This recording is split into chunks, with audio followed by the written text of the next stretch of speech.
ನಮಸ್ಕಾರ ರಿವ್ಯೂ ಚಾನೆಲ್ಗೆ ಸ್ವಾಗತ. ನಾನು ಸೌಖ್ಯ ಗಾಂವ್ಕರ್. ಯತ್ನಾಳ್ ಬಿಜೆಪಿ ಹೈಕಮಾಂಡ್ ನಾಯಕರ ಎಂಟ್ರಿ ಹೊತ್ತಲ್ಲೇ ಬಿಗ್ ಸ್ಟೆಪ್ ಒಂದನ್ನು ತಗೊಂಡಿದ್ದಾರೆ. ಇದು ಹಾಗಾದ್ರೆ ಬಿಜೆಪಿ ಹೈಕಮಾಂಡ್ಗೆ ಸೆಡ್ಡ ಅಥವಾ BSY ಬಣಕ್ಕೆ ಊಹೆ ಮಾಡ್ಕೊಳ್ಳದಂತ ಶಾಕ? ಬಿಜೆಪಿಯಲ್ಲಿ ಮಹತ್ವದ ಬೆಳವಣಿಗೆ ಆಗ್ತಾ ಇದೆ. ಮಾಹಿತಿನ ಮುಂದೆ ಇಡ್ತಾ ಇದೀವಿ. ಮಿಸ್ ಮಾಡಿದ್ರೆ ನಮ್ಮ ಚಾನಲ್ನ ಸಬ್ಸ್ಕ್ರೈಬ್ ಮಾಡಿ, ನಿಮ್ಮ ಅಭಿಪ್ರಾಯ ಕಮೆಂಟ್ ಮಾಡಿ ತಿಳಿಸಿ. ವೀಕ್ಷಕರೇ, ಒಂದ್ ಕಡೆ ಕಾಂಗ್ರೆಸ್ನಲ್ಲಿ ಆಗ್ತಿರೋ ಬೆಳವಣಿಗೆ, ಮಾರ್ಚ್ನಲ್ಲಿ ಬರೋ ಬಜೆಟ್ಗೂ ಮುನ್ನವೇ ದೊಡ್ಡ ಬದಲಾವಣೆ ಅನ್ನುವಂಥ ಪುಕಾರ್ ಎದ್ದಿದೆ. ಈಗ ಕೈಪಾಳ್ಯದಿಂದನೇ ಇಂತಹ ಸುದ್ದಿಗಳು ಸಿಡಿತಾ ಇದ್ದಾವೆ. ಬಡಿದಾಟ ಮೀಟಿಂಗ್ಗಳೆಲ್ಲ ನಡೀತಿರೋದು ನೋಡ್ತಾ ಇದ್ದೀವಿ. ಇದ್ರ ನಡುವೆ ಬಿಜೆಪಿಯಲ್ಲಿ ಏನು ಕಡಿಮೆ ಇಲ್ಲ. ಬಿಜೆಪಿಯಲ್ಲಿ ಒಂದು ಕೈ ಜಾಸ್ತಿ ಅನ್ನುವಂತೆ ಜಟಾಪಟಿ ಆಗ್ತಾ ಇದೆ. ನೋಡ್ತಾ ಇದ್ದೀವಿ, ಅಧ್ಯಕ್ಷರನ್ನ ಬದಲಾಯಿಸಬೇಕು ಅಂತ ಯಾವ ಕಾರಣಕ್ಕೂ ಕುರ್ಚಿ ಬಿಡಲ್ಲ. 1 ವರ್ಷ ಆಗಿರೋದು. ಇದುವರೆಗೆ ಬಿಜೆಪಿಯಲ್ಲಿ ಅಂಥದ್ದು ಉದಾಹರಣೆಗಳು ಸಿಕ್ಕೋದು ಕಡಿಮೆ. 1 ವರ್ಷಕ್ಕೆಲ್ಲ ಅಧ್ಯಕ್ಷರನ್ನ ಬದಲಾಯಿಸಿರೋದು. ಸೊ ಸಾಧ್ಯವೇ ಇಲ್ಲ ಅಂತ BSY ಬಣ ಕೌಂಟರ್ ಕೊಡ್ತಿರೋದೆಲ್ಲ ನೋಡ್ತಾ ಇದ್ದೀವಿ. ನಡ್ಡಾ ಅವರು ರಾಜ್ಯಕ್ಕೆ ಬಂದಿದ್ದಾರೆ ಬೇರೆ ಕಾರ್ಯಕ್ರಮದ ನಿಮಿತ್ತ. ಆದರೆ ಪಕ್ಷದ ವಿಚಾರ ಸಹಜವಾಗಿ ಚರ್ಚೆ ಆಗಿರುತ್ತೆ. ವಿಜಯೇಂದ್ರ ಅವ್ರ ಜೊತೆಗೆ 1 ಅವರ್ ಚರ್ಚೆ ಮಾಡಿದ್ದಾರೆ. ನಡ್ಡಾ ಅವರಿಗೆ ಯತ್ನಾಳ್ ವಿರುದ್ಧ ದೂರು ಕೊಟ್ಟಿರೋದು, ವಕ್ಫ್ ಹೋರಾಟದಲ್ಲಿ ಪ್ರತ್ಯೇಕ ದಾರಿ ಹಿಡಿದಿರೋದು, ಯಡಿಯೂರಪ್ಪನವ್ರ ವಿರುದ್ಧ, ವಿಜಯೇಂದ್ರ ವಿರುದ್ಧ ವಾಗ್ದಾಳಿ, ಪಕ್ಷದ ಕಾರ್ಯಕರ್ತರಲ್ಲಿ ಗೊಂದಲ, ಮುಂದಿನ ಲೋಕಲ್ ಬಾಡಿ ಎಲೆಕ್ಷನ್ನಲ್ಲಿ ಸಮಸ್ಯೆ ಮತ್ತು ಸರ್ಕಾರ ಕಾಂಗ್ರೆಸ್ನ ವಿರುದ್ಧ ಒಂದಿಷ್ಟು ವಿಷಯಗಳನ್ನೆಲ್ಲ ನಡ್ಡಾ ಅವ್ರ ಮುಂದೆ ಇಟ್ಟು ದೂರಿದ್ದಾರೆ. ಆದರೆ ಈ ಹೊತ್ತಲ್ಲಿ ಯತ್ನಾಳ್ ಬಣ ಹೈಕಮಾಂಡ್ಗೆ ಸೆಡ್ ಹೊಡಿತಾ ಅಥವಾ ಹೈಕಮಾಂಡ್ ಸೀಕ್ರೆಟ್ ಪವರ್ ಯತ್ನಾಳ್ ಕೈ ಸೇರ್ತಾ ಅನ್ನುವ ಅಚ್ಚರಿಯ ಬೆಳವಣಿಗೆಗೆ ಕಾರಣವಾಗಿದೆ. ಯತ್ನಾಳ್ ಇದೇ ಹೊತ್ತಲ್ಲಿ ಹೈಕಮಾಂಡ್ ನಾಯಕರು ಎಂಟ್ರಿ ಕೊಟ್ಟಿರೋ ಹೊತ್ತಲ್ಲೇ ಸೆಡ್ಡು ಹೊಡೆದಿರೋ ರೀತಿ ನೋಡಿ. ನಂಬರ್ 1, ನಡ್ಡಾ ಅವ್ರನ್ನ ಭೇಟಿ ಮಾಡೋಕೆ ಹೋಗಿಲ್ಲ. ಯತ್ನಾಳ್ ಬಣದವ್ರು ಯಾರಾದರೂ ಹೋಗಿ ಪಕ್ಷದ ನಾಯಕರು ಬಂದಿದ್ದಾರೆ, ರಾಷ್ಟ್ರೀಯ ಅಧ್ಯಕ್ಷರಾಗಿದ್ದವರು ಬಂದಿದ್ದಾರೆ ಅಂದಾಗ ವೆಲ್ಕಮ್ ಮಾಡಿ, ಒಂದು ಸ್ವಾಗತ ಮಾಡಿ, ಒಂದು ಬೊಕ್ಕೆ ಆದರೂ ಕೊಟ್ಟು ಬರೋದು ಸಾಮಾನ್ಯ ಅಲ್ವಾ?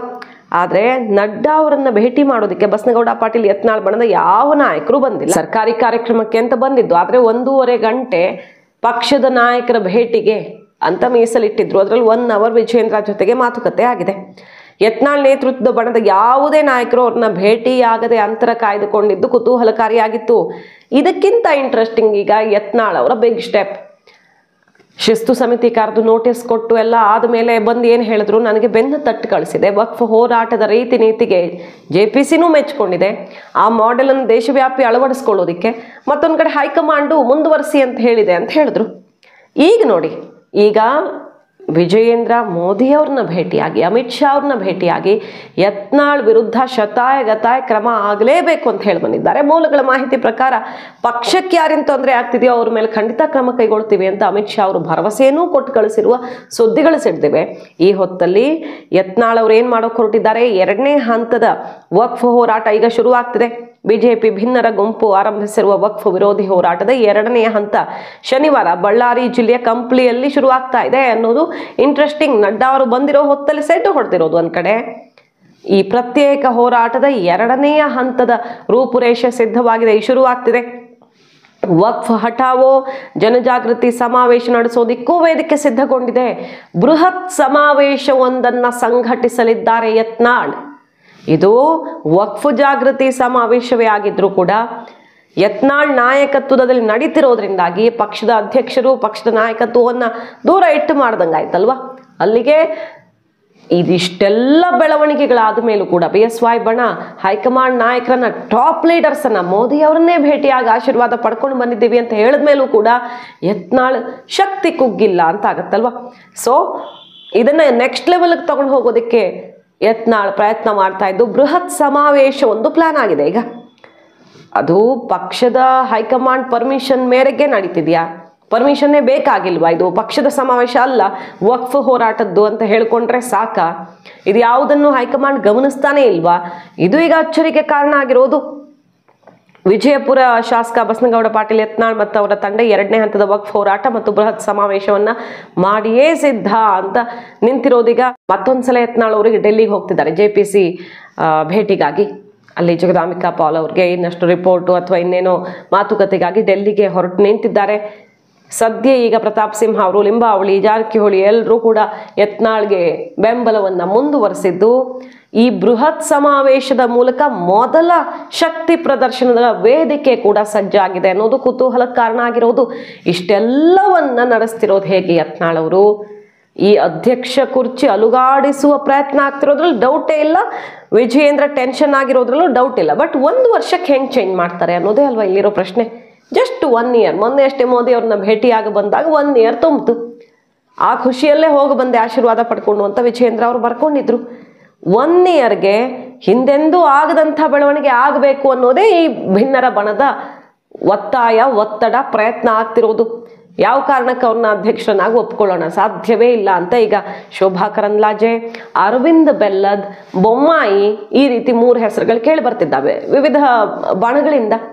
ಬೆಲ್ಲದವರಾದ್ರೆ 2 ಬಣಕ್ಕೂ ಕೂಡ ಸಮಾಧಾನ ಇರುತ್ತೆ, ಬೊಮ್ಮಾಯಿಯವರಾದ್ರೂ ವಿಶ್ವಾಸದಿಂದ ಹೋಗ್ತಾರೆ ಅವರು. ಹಾಗೆ ಶೋಭಾ ಕರಂದ್ಲಾಜೆ ಅವರಾದ್ರೆ SY ಆಶೀರ್ವಾದ ಸಿಗತ್ತೆ, ವಿರೋಧಿಗಳಿದ್ರೂ ಕೂಡ ಸುಮ್ಮನೆ ಇರ್ತಾರೆ ಅನ್ನೋ ರೀತಿಯಲ್ಲಿ ಶೋಭಾ ಕರಂದ್ಲಾಜೆ ಹೆಸರನ್ನು ತೇಲ್ಬಿಡಲಾಗಿದೆ. ಒಟ್ಟಿನಲ್ಲಿ ಬದಲಾವಣೆ ಮಾಡಲೇಬೇಕು ಅನ್ನೋ ಮಟ್ಟಿಗೆ ಹೈಕಮಾಂಡ್ ನಾಯಕರನ್ನ ಭೇಟಿಯಾಗಿ ಮತ್ತೊಂದು ಸುತ್ತಿನ ಮನವೊಲಿಸುವ ಪ್ರಯತ್ನ, ಅರ್ಥ ಮಾಡಿಸುವ ಇಲ್ಲಿನ ಸ್ಥಿತಿಗತಿ, ಯಾಕೆ BJPಗೆ ಕಷ್ಟ ಇದೆ, ಭವಿಷ್ಯದಲ್ಲಿ ಹಿಂಗೆ ಮುಂದುವರೆದ್ರೆ ಅಂತೆಲ್ಲ ಹೇಳೋ ಪ್ರಯತ್ನ ಭಿನ್ನರ ಬಣದಿಂದ ಸಾಗ್ತಾ ಇದೆ. ಇಷ್ಟೆಲ್ಲ ಆದ್ಮೇಲೂ ವಿಜಯೇಂದ್ರ ಎಲ್ಲಾ ನಾಯಕರನ್ನ ಭೇಟಿಯಾಗಿ ಬಂದ ಮೇಲೂ ಕೂಡ ಯತ್ನಾಳ್ ಡೋಂಟ್ ಕೇರ್ ಅಂತಿದ್ದಾರೆ. ಅದು ನಡ್ಡಾ ರಾಜ್ಯದಲ್ಲಿರೋ ಹೊತ್ತಲ್ಲಿ ವಕ್ಫ್ ಹೋರಾಟದ 2ನೇ ಹಂತದ ಈ ಪ್ರಕ್ರಿಯೆ ಶುರುವಾಗ್ಬಿಟ್ಟಿದೆ. ಅದೇ ದಿನ ನಾಂದಿ ಹಾಡಿರೋದು, ಬೃಹತ್ ಸಮಾವೇಶಕ್ಕೂ ಕೂಡ ಸಜ್ಜಾಗಿರೋದು. ಇದೆಲ್ಲ ಹೆಂಗಾಗತ್ತೆ ಹಾಗಾದ್ರೆ? ಯಾರ ಆಶೀರ್ವಾದವೂ ಇಲ್ಲದೆ ಯತ್ನಾಳ್ ಪಕ್ಷದ ಒಳಗೆ ಇದ್ದುಕೊಂಡು ಹಿಂಗೆಲ್ಲ ಮಾಡೋಕೆ ಸಾಧ್ಯವಾ ಅನ್ನೋದು ಈಗ ಸಿಗ್ತಾ ಇರುವ ಬಿಗ್ ಟ್ವಿಸ್ಟ್. ಕಾದು ನೋಡಬೇಕು ಅಧ್ಯಕ್ಷ ಕುರ್ಚಿಗೆ ಸಂಬಂಧಪಟ್ಟಂತೆ ಯಾವ ಬೆಳವಣಿಗೆ ಆಗಲಿದೆ ಅಂತ. ಈಗ ಶಿವರಾಜ್ ಸಿಂಗ್ ಚೌಹಾಣ್ ಅವರ ನೇತೃತ್ವದಲ್ಲಿ ವಿವಿಧ ರಾಜ್ಯಗಳಲ್ಲಿ ಎಲೆಕ್ಷನ್ ಮೂಲಕ ರಾಜ್ಯಾಧ್ಯಕ್ಷರು ಆಯ್ಕೆ ಆಗತ್ತೆ. ಅಂದ್ರೆ ಈಗ ಎಲೆಕ್ಷನ್ ನಡೆಯುತ್ತೆ, ಅಶ್ವಥ್ ನಾರಾಯಣ ಅವರಿಂದ ಹಿಡಿದು ಆಕಾಂಕ್ಷಿಗಳು ತುಂಬಾ ಜನ ಇದ್ದಾರೆ. ಇವರಾಗ್ಲಿ ಅಂತ ಸುಮಾರು ಜನರನ್ನು ಮುಂದಕ್ಕೆ ತಳ್ತಿದ್ದಾರೆ ಯತ್ನಾಳ್ ಅವರು. ತಾವೇ ಆಗ್ತೀವಿ ಅಂತ ಹೇಳ್ಕೊಳ್ತಿರೋರು ಒಂದಿಷ್ಟು ಜನ ಇದ್ದಾರೆ. ಸೊ ಈ ಅಧ್ಯಕ್ಷರ ಚುನಾವಣೆ ಆಗತ್ತೆ. ಈಗ ಅದನ್ನು ಪ್ರಹ್ಲಾದ್ ಜೋಶಿ ಅವರು ಮೊನ್ನೆ ಖಚಿತಪಡಿಸಿದ್ರು, ಕರ್ನಾಟಕದಲ್ಲಿ ಈಗ ಅಧ್ಯಕ್ಷ ಚುನಾವಣೆ ಆಗತ್ತೆ. ಹಂಗಂತ ವಿಜಯೇಂದ್ರ ಮತ್ತೆ ಆಗಬಾರ್ದು ಅಂತೇನಿಲ್ಲ, ಆದ್ರೆ ಚುನಾವಣೆ ಮೂಲಕ ಯಾರನ್ನ ಆಯ್ಕೆ ಮಾಡುತ್ತಾರೋ ಅವರನ್ನು ಆ ಕುರ್ಚಿಯಲ್ಲಿ ಕೂರಿಸಲಾಗತ್ತೆ ಅಂತ. ಸೊ ಈ ಎಲೆಕ್ಷನ್ ವಿಜಯೇಂದ್ರ ಭವಿಷ್ಯಕ್ಕೆ ಪೂರಕವಾಗಿರ್ಲಿದೆಯೋ ಮಾರಕವಾಗಿರ್ಲಿದೆಯೋ ಕಾದು ನೋಡಬೇಕು, ಕಾಲವೇ ಇದನ್ನು ನಿರ್ಧರಿಸಬೇಕು. ಆದರೆ ಅಗ್ನಿ ಪರೀಕ್ಷೆ ಫಿಕ್ಸ್ ಆಗಿದೆ.